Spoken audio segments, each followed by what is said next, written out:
अस्सलामुअलैकुम प्यारे दोस्तों, कैसे हैं आप सब। आज मैं आपको मैं और हूँ का जुमलों में इस्तेमाल बताऊंगी।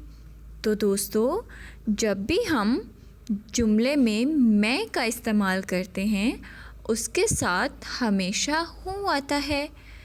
कभी भी हम मैं के साथ है और हैं का इस्तेमाल नहीं करते।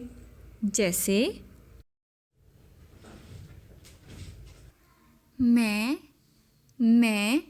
आयान हूँ, मैं आयान हूँ।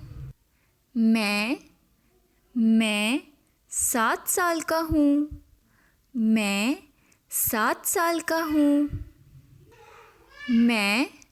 मैं हुरिया हूँ, मैं हुरिया हूँ।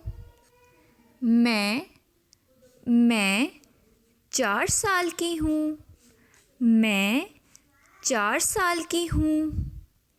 मैं आयान के पास हूँ, मैं आयान के पास हूँ।